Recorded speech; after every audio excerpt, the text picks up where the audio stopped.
بسم اللہ الرحمن الرحیم۔ السلام علیکم۔ جب حضرت محمد صلی اللہ علیہ وسلم کی عمر 7 سال کی ہوئی تو آپ صلی اللہ علیہ وسلم کی آنکھوں میں ہر وقت درد رہنے لگا۔ آپ صلی اللہ علیہ وسلم کی یہ حالت دیکھ کر آپ صلی اللہ علیہ وسلم کے دادا حضرت عبد المطلب بہت ہی دکھی اور پریشان رہنے لگے۔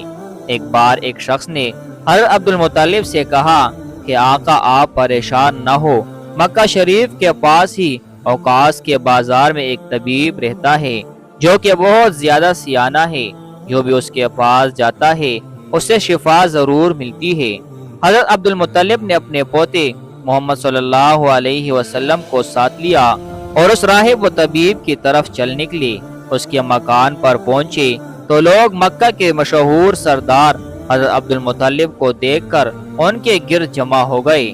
جب لوگوں کو پتہ چلا کہ آپ اس طبیب سے ملنے آئے ہیں تو لوگ کہنے لگے کہ یہ راہب و طبیب بہت ہی عبادت گزار اور عابد شخص ہے، کئی مہینے تک دروازہ بند کر کے عبادت کرتا رہتا ہے اور ابھی آج ہی تو دروازہ بند ہوا ہے، اب پتہ نہیں کب کھلے گا۔ یہ سن کر حضرت عبد المطلب بہت پریشان ہوئے کہ میں تو اپنے پوتے کی آنکھیں دکھانے آیا تھا۔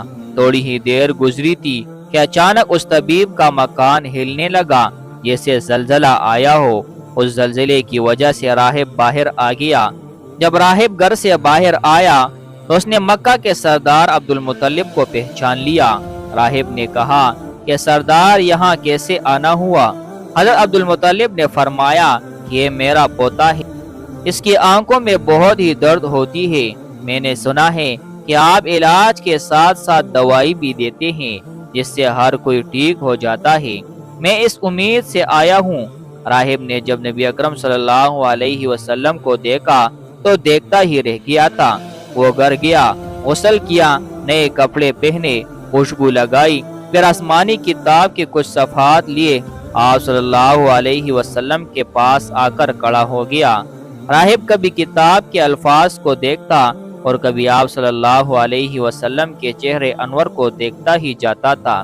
پھر راہب نے کہا کہ محمد صلی اللہ علیہ وسلم، میں گواہی دیتا ہوں کہ آپ صلی اللہ علیہ وسلم اللہ تعالیٰ کے آخری نبی ہے، آپ کے بعد اس دنیا میں کوئی نبی نہیں آئے گا۔ اللہ اکبر۔ ابھی تو نبوت کا اعلان بھی نہیں ہوا تو راہب محمد صلی اللہ علیہ وسلم کے نبی ہونے کی پہلے ہی گواہی دے رہا ہے۔ راہب کی بات سن کر عبد المطلب بہت ہی خوش ہوئے، پھر کہا کہ راہب، میں جس کام کے لیے آیا ہوں وہ کام تو وہاں کا وہاں ہی کڑا ہے۔ راہب نے کہا کہ سرکار آپ کس کام کے لیے آئے ہو؟ حضرت عبد المطلب نے کہا کہ میرے پوتے کی آنکھیں درد ہو رہی ہے، میں تو اس کے علاج کے لیے آپ کے پاس آیا ہوں، اس کو دوائی بھی دو اور علاج بھی کرو۔ یہ بات سن کر راہب کی آنکھوں میں آنسو آ گئے۔ راہب نے کہا کہ مکہ کے سردار، آپ مریض کو طبیب کے پاس نہیں، آپ تو طبیب کو مریض کے پاس لے آئے ہو، مقدس کو گنہگار کے پاس لے کر آ گئے ہو، میں اس نبی کا علاج کیسے کر سکتا ہوں؟ میں تو ان کو دیکھ کر خود ان سے علاج کروانا چاہتا ہوں۔ اے مکہ کے سردار، آپ کا یہ پوتا بڑی شانوں والا ہے، یہ نبی ہے، میں اس کا امتی ہوں۔ اے عبد المطلب، میں گھر کے اندر تھا کہ زلزلے کی وجہ سے میں گھر سے باہر آ گیا ہوں، اگر میں باہر نہ آتا تو میں اس کے نیچے آ کر مر جاتا۔ جب زلزلہ آیا تو میں تب ہی سمجھ گیا تھا کہ ضرور باہر کوئی عظیم ہستی میرے دروازے پر موجود ہے۔ اے سردار مکہ، تیرا یہ پوتا بڑی شان والا ہے، بڑی عظمت والا ہے۔ اے سردار، اپنے پوتے کے چہرے کی طرف دیکھو، اللہ تعالیٰ نے اس کے چہرے کو نور سے مالا مال کر رکھا ہے، یہودی اس کے بہت ہی خلاف ہے، اس کو جلدی سے گھر لے جاؤ، ایسا نہ ہو کہ یہودی اس کو نقصان پہنچائے۔ سردار نے کہا کہ راہب، آپ نے میری بڑی رہنمائی کی ہے، اس کے لیے میں آپ کا شکریہ ادا کرتا ہوں، لیکن میں جس بیماری کا علاج کروانے کے لیے آیا ہوں اس بیماری کا علاج تو نہیں ہو سکا۔ یہ سن کر راہب مسکرا دیا۔ اے مکہ کے سردار، اس کی دوائی تو خود آپ کے پوتے کے پاس ہے، آپ اپنے پوتے کا لعاب دہن نکال کر اس کی آنکھوں کو لگاؤ۔ جب نبی اکرم صلی اللہ علیہ وسلم کی آنکھوں کو آپ صلی اللہ علیہ وسلم کا لعاب لگایا گیا تو وہ خود ہی ٹھیک ہو گئی تھی۔ آپ صلی اللہ علیہ وسلم کی آنکھوں کی درد جاتی رہی تھی۔ یہ ماجرا دیکھ کر حضرت عبد المطلب بہت ہی حیران ہوئے۔ سارا مجمع یہ دیکھ کر حیران و پریشان ہو گیا اور مکہ میں یہ خبر جنگل کی آگ کی طرح پھیل گئی کہ راہب نے عبد المطلب کے پوتے کو آخری نبی کہا ہے اور ان کے لعاب دہن میں بیماریوں کا علاج بھی ہے۔